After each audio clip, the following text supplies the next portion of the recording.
निघाला आणि काय आता आंदोलनाची दिशा असणार?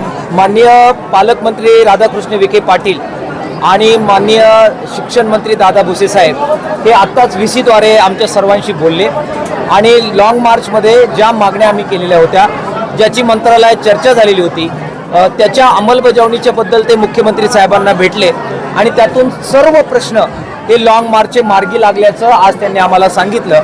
हा लढ्याचा प्रचंड मोठा विजय आहे. याबद्दल प्रचंड समाधान घेऊन हा लॉंग मार्च आम्ही आता स्थगित करण्याचा निर्णय घेतो आहे.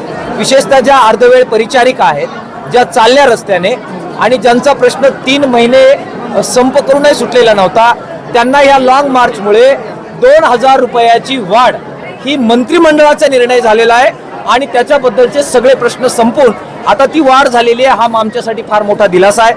दुसरं, शालेय पोषण आहार कर्मचाऱ्यांचा निर्णय तो 2024 साली 1000 रुपये वाढीचा झाला होता.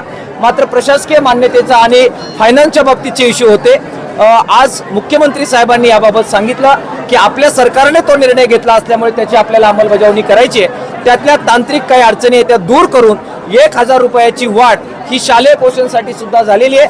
आंदोलन नगर जिल्ह्यामध्ये झालं, मात्र या दोनही महाराष्ट्रभरातील अर्धवेळ परिचारिकांचं 2000 रुपये आणि शालेय पोषणचं 1000 रुपये पगार या आंदोलनामुळे वाढलेला आहे. ही फार मोठी समाधानाची बाब आहे.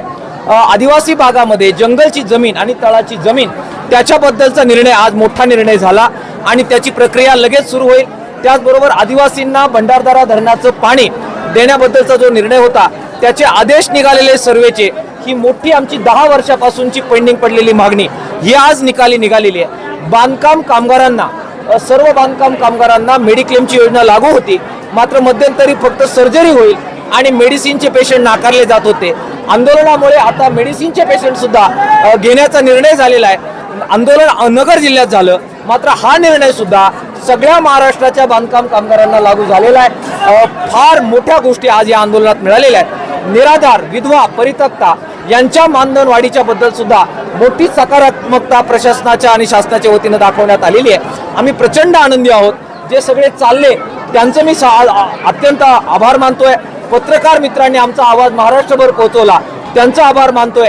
अधिकाऱ्यांचा आभार मानतोय. राधाकृष्ण विखे पाटील, दादा भुसे साहेब, आदिवासी विकास मंत्री, आरोग्यमंत्री आबिटकर साहेब आणि अर्थातच राज्याचे मुख्यमंत्री देवेंद्र फडणवीस साहेब, सर्वांचा आभार आंदोलकांच्या वतीनं मी व्यक्त करतो. सनदशील मार्गाने, कायदा न तोडता हजारोच्या संख्येने ज्यावेळी लोक उतरतात आणि चिकाटीने लढा देतात, त्यावेळी कोणताही आततायीपणा न करता जर आंदोलन केलं, अभ्यासपूर्वक मागण्या मांडल्या, तर लोकशाहीमध्ये अजूनही या मार्गाने यश मिळतं हे दाखवून देणारा हा लॉंग मार्च होता. नगरच्या जनतेला आणि नगरच्या आंदोलकांना महाराष्ट्राच्या जनतेच्या वतीनं मी अभिनंदन करतो आणि त्यांचा आभार मानतो.